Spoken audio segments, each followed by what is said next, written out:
kita akan rilis berkaitan dengan perkembangan kasus LP B 415 7 Romawi 2023 SPKT Polresta Sleman, Polda DIY tanggal 12 Juli 2023. Yang pertama, kami ucapkan terima kasih kepada masyarakat yang telah membantu dalam pengungkapan kasus ini, termasuk juga dari tim SAR yang telah membantu kita dalam pencarian potongan-potongan tubuh korban. Dasar tadi sudah saya jelaskan, laporan polisi LPB 415 2023 SPKT Polresta Sleman, Polda DIY tanggal 12 Juli 2023. Waktu dan TKP hari Selasa tanggal 12 Juli 2023 di salah satu rumah kos di Triharjo, Sleman. Perkaranya pasal 340 subsidiar pasal 338 KUHP, Jungto 170 ayat 2, ketiga, Jungto pasal 351 ayat 3, Jungto pasal 55 ayat 1 ke 1 KUHP. Korban inisial R, laki-laki 20 tahun, alamat Pangkal Pinang, Bangka Belitung. Tersangka inisial W, laki-laki 29 tahun, alamat Kajuran, Magelang. Yang kedua, tersangka inisial RD, laki-laki 38 tahun, alamat Kebayoran Lama, Jakarta Selatan. Barang bukti, alat yang digunakan dalam melakukan tindak pidana berupa ember, talenan, tali, panci, pisau, cangkul, kompor gas beserta tabung gas. Itu yang saya sampaikan, nanti untuk lebih lengkapnya akan dijelaskan sama Direskrimum. Terima kasih, saya persilakan Direskrimum. Baik, terima kasih Bapak Kabid Humas Polda DIY. Assalamualaikum warahmatullahi wabarakatuh. Rekan-rekan sekalian, media Yogyakarta. Sehat semuanya ya? Lebih lama nih Pak.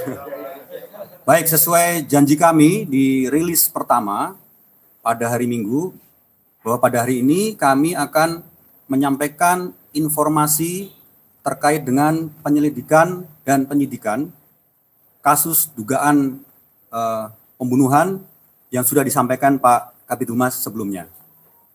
Yang pertama, kami dari penyidik Ditreskrimsum Polda DIY melakukan kepastian tentang menentukan siapa korban. Jadi langkah yang kami lakukan yaitu melibatkan pemeriksaan inafis, di mana hasilnya kami membandingkan persamaan sidik jari yang ditemukan di TKP dengan temuan orang hilang. Dan ini identik, nilai identiknya 99%. Itu yang pertama.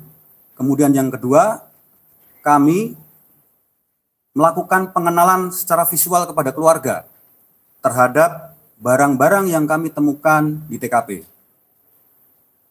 Di antaranya ada baju kaos, kemudian celana pendek, sandal gunung, dan oleh keluarga korban dipastikan barang tersebut adalah barang milik pribadi korban. Kemudian langkah ketiga, kami melakukan permohonan pemeriksaan DNA untuk membandingkan DNA orang tua terhadap korban. Itu upaya kami untuk menentukan korban. Kemudian pendalaman terhadap TKP di hari Minggu kemarin, kami sudah mendatangi TKP dan mendapatkan barang bukti yang berhubungan dengan tindak pidana tersebut. Di antaranya adalah ember, kemudian talenan, tali, panci, pisau, cangkul, kompor gas beserta tabungnya. Setelah mendalami TKP, kami juga menyusuri dugaan di mana masih adanya potongan-potongan tubuh yang disebar oleh pelaku. Di antaranya kami menyusur ke Sungai Kerasak, itu kami menemukan potongan kepala. Dan ini diduga adalah kepala korban. Kemudian di Jembatan Kalinyo, di Tempel Turi, kami menemukan tulang dan organ dalam. Kemudian di Kali Nyamplung, Jalan Magelang, ini tim menemukan daging dan organ dalam usus serta pakaian dan sandal yang diduga milik korban. Kemudian selanjutnya di Sungai Ngelinting, Sedogan, ini ditemukan potongan daging. Dan selanjutnya ada barang-barang lain kita temukan di Jalan Magelang, Desa Ngebong, itu HP yang sudah kita teliti dan kita pastikan ini milik korban juga. Dari temuan-temuan potongan-potongan tadi, kami sudah akan memeriksakan ke DNA-nya untuk memastikan itu adalah potongan-potongan korban. Itu langkah kedua. Kemudian pendalaman kami terhadap pemeriksaan para pelaku, terdapat fakta-fakta yang perlu kami sampaikan. Ya, di rekan-rekan, yang pertama, antara korban dengan terduga pelaku, dua orang ini saling kenal. Mereka kenal melalui media sosial dan tergabung dalam media sosial Facebook dan tergabung dalam Facebook Group. Yang kemudian antara salah satu pelaku itu datang ke Jogja atas undangan atau ajakan pelaku lainnya untuk menuli korban.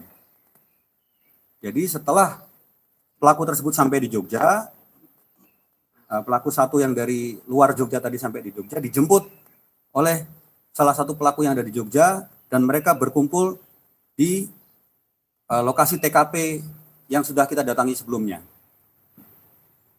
Kemudian karena mereka ini tergabung dalam sebuah komunitas yang mempunyai aktivitas tidak wajar, mereka melakukan kegiatan berupa kekerasan satu sama lain. Dan ini terjadi berlebihan, sehingga mengakibatkan korban tersebut meninggal dunia. Nah, setelah melihat korban meninggal dunia, para pelaku ini kemudian panik. Ya. Kemudian berniat untuk menghilangkan jejak peristiwa tersebut. Setelah diduga yang bersangkutan ulangi korban meninggal dunia, para pelaku ini panik, kemudian melakukan upaya pemotongan atau yang kita kenal mutilasi. Apa saja yang mereka mutilasi sesuai yang kita dapatkan di TKP, yaitu dengan cara memotong kepala, pergelangan tangan, dan kaki, kemudian memotong bagian tubuh, menguliti, dan untuk menghilangkan jejaknya terhadap pergelangan tangan dan pergelangan kaki, mereka melakukan direbus gitu ya, untuk menghilangkan sidik jarinya. Ini juga kita temukan fakta ketika tim kami mengambil sidik jari tersebut. Nah, setelah dipotong-potong, bagian-bagian tubuh tersebut dimasukkan ke dalam plastik. Lalu mereka sempat istirahat. Kemudian salah satu pelaku yang memang berdomisili di Jogja, maksudnya sudah lama di Jogja, mereka mencari tempat, mensurvei tempat di mana mereka membuang. Kejadian selanjutnya di senja harinya, mereka berdua kemudian menyebarkan potongan-potongan tubuh yang sudah dalam kantong plastik tadi, diantaranya kepala mereka kubur, kemudian yang lainnya mereka sebar di perjalanan menuju tempat lokasi pembuangan tersebut. Nah, setelah selesai mereka melakukan menghilangkan barang bukti tersebut, mereka kembali ke kos, kemudian pelaku yang berasal dari luar Jogja kembali ke domisilinya di daerah Jakarta. Terhadap kejadian tersebut, kami penyidik Ditreskrim Polda DIY sudah memasangkan pasal, diantaranya pasal 340, diancam karena pembunuhan berencana dengan ancaman paling lama 20 tahun, kemudian pasal 338 karena pembunuhan dengan pidana penjara paling lama 15 tahun, pasal 170 ayat 2 ketiga, di mana mereka melakukan kekerasan secara bersama-sama dengan pidana penjara paling lama 12 tahun. Kemudian pasal 351 ayat 3, di mana mereka melakukan penganiayaan mengakibatkan mati, diancam pidana penjara paling lama 7 tahun. Mungkin inilah hasil pemeriksaan kami secara intensif terhadap para pelaku dan beberapa saksi serta melibatkan tim yang lain. Demikian sementara kami sampaikan. Terima kasih.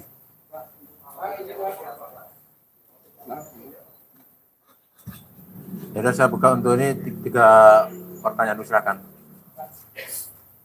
Ya, saya Michael dari Kompas TV. Pembelajaran masyarakat juga dan juga kesempatan ini.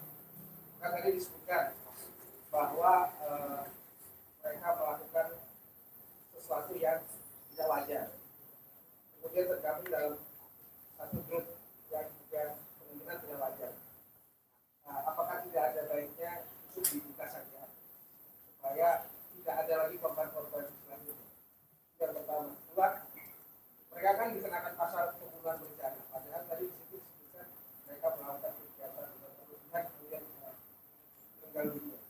Itu bagaimana penjelasannya? Baik, yang pertama coba kami jawab ya. Jadi terkait dengan sementara bahasa kami adalah kegiatan tidak wajar. Untuk lebih tepatnya nanti kami akan melakukan pemeriksaan terhadap psikologi atau kejiwaan terhadap yang bersangkutan, Pak. Kemudian memang pasal yang kita pasang itu ada berencana maupun pembunuhan, karena di TKP kami menemukan alat-alat yang diduga untuk melakukan pembunuhan tersebut. Jadi memang sudah ada di TKP. Demikian. Ya.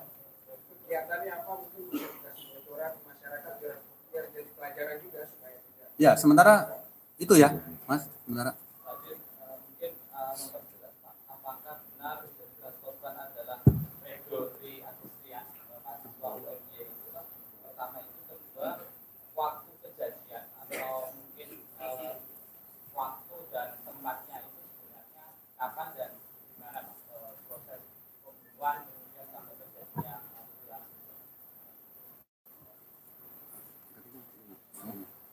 Baik, untuk korban mungkin kami sudah memberikan inisial ya, dengan inisial saja Pak. Kemudian untuk TKP pembunuhan itu lokasinya di daerah kosannya itu. Kayaknya sudah pernah disampaikan di hari Minggu ya.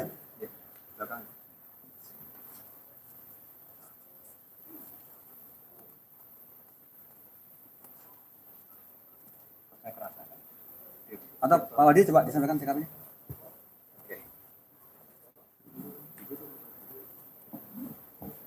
Baik. Assalamualaikum warahmatullahi wabarakatuh. Shalom, selamat siang, salam sejahtera untuk kita sekalian. Yang terhormat Bapak Kapitumas Polda DIY, yang terhormat Bapak Direktur Reskrim Polda DIY, yang saya cintai, saya banggakan, rekan-rekan awak media, wilayah Provinsi Daerah Istimewa Yogyakarta yang hadir pada kesempatan siang hari ini. Pertama-tama tentunya kami memohon maaf ya, mungkin kepada beberapa pihak yang mungkin kurang nyaman dengan adanya pemberitaan maupun rilis ini ya.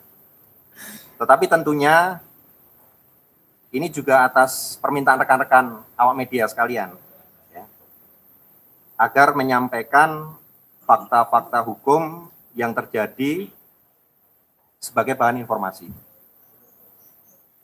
Karena kami juga mengamati ya, sebetulnya mengamati juga pemberitaan-pemberitaan yang ada di media sosial atau media-media lain. Ya, ada komentar-komentar dari netizen. Ini informasinya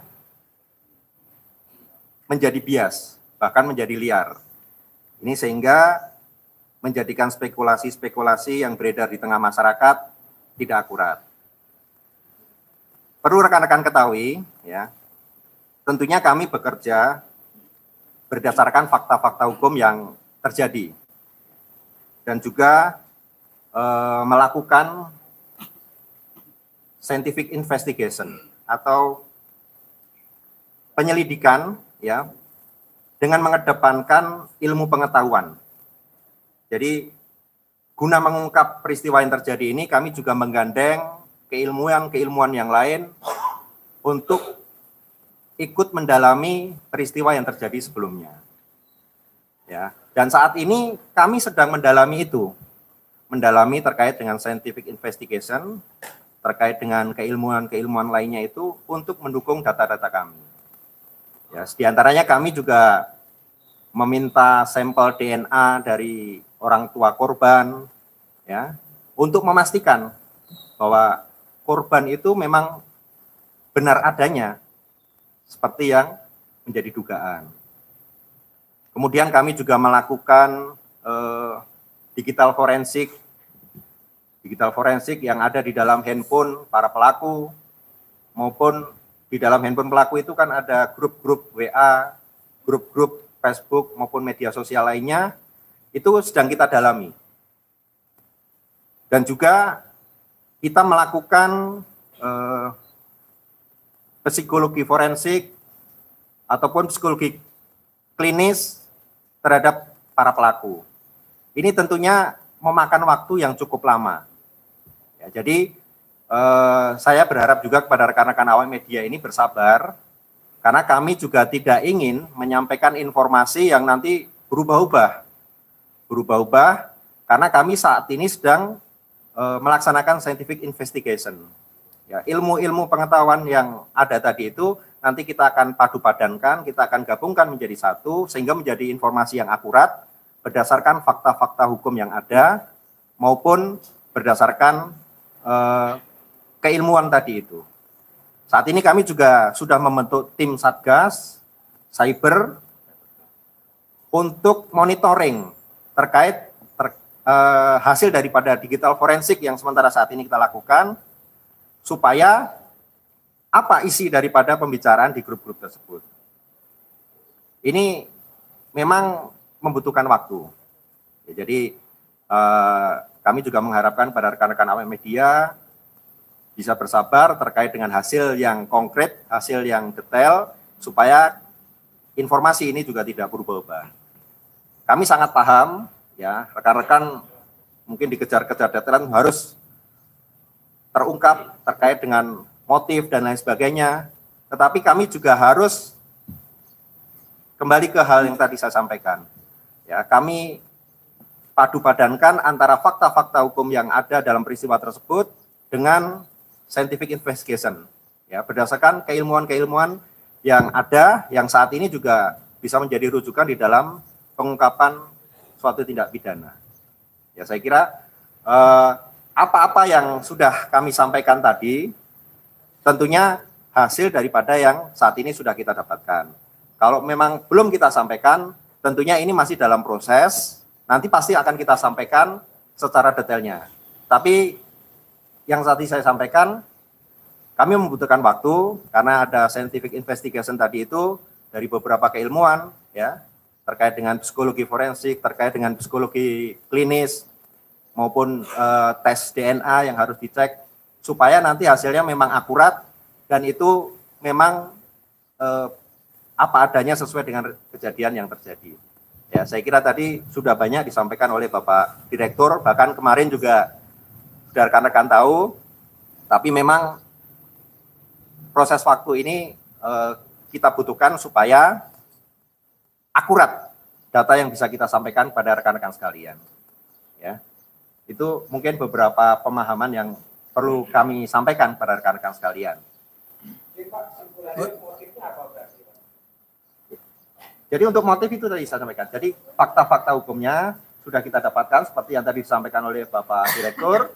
Kemudian terkait scientific investigasinya, saat ini kan kita lagi periksa psikologi forensik, kita lagi periksa psikologi klinis.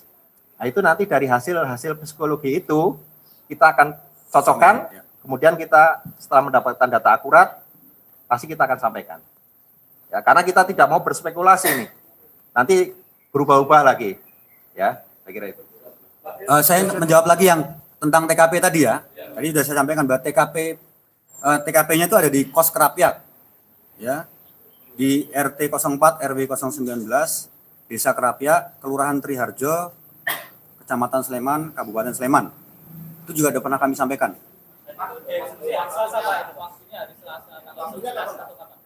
Apanya?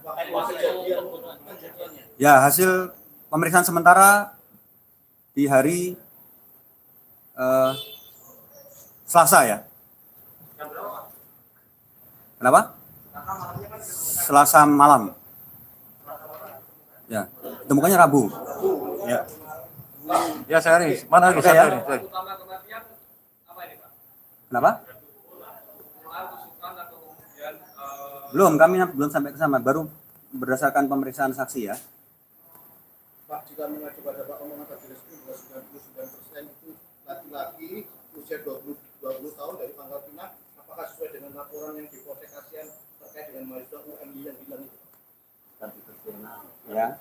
Jadi tadi kami sampaikan ya. Untuk sempurnanya tersebut, kita tadi menyampaikan yang pertama dari hasil sidik jari, kemudian yang kedua dari pengenalan visual kepada keluarga korban. Yang ketiga, kami menunggu hasil DNA yang sedang kami mintakan.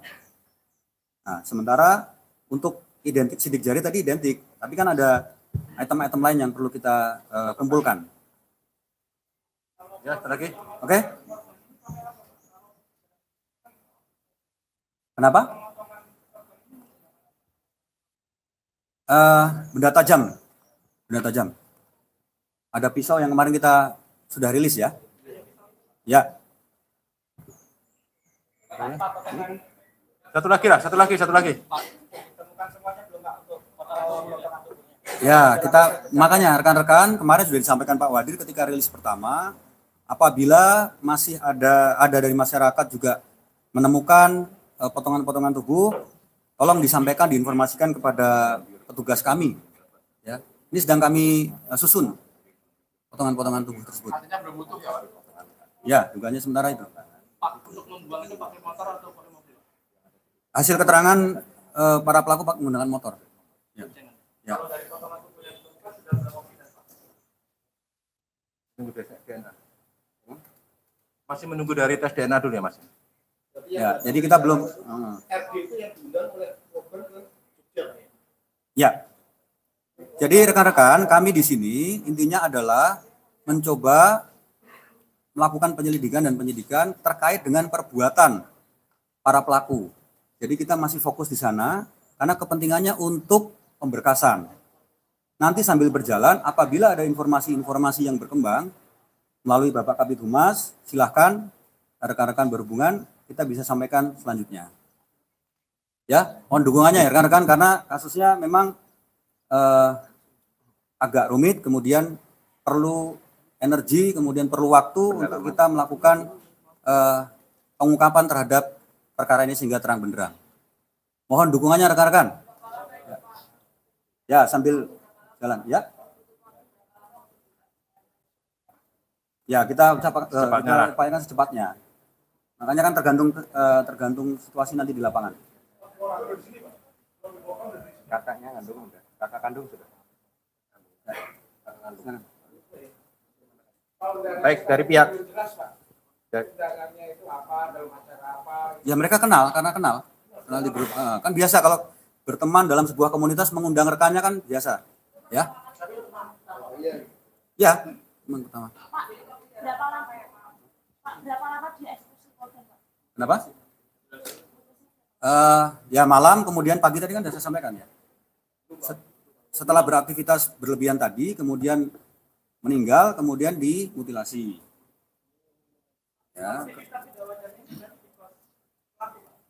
Ya, keterangannya begitu. Ya, belum tahu. Meninggalnya kan hasil pemeriksaan nanti kan. Cukup ya rekan-rekan ya? Cukup ya. Nanti akan disampaikan lagi untuk perkembangan untuk update-nya. Ya. Baik rekan-rekan, terima kasih ya untuk kehadirannya. Nanti kalau ada perkembangan akan kita beritahu lagi, termasuk juga nanti hal-hal yang ditanyakan dengan korban juga. Terima kasih. Assalamualaikum warahmatullahi wabarakatuh. Terima kasih sudah nonton. Jangan lupa like, subscribe, dan share ya.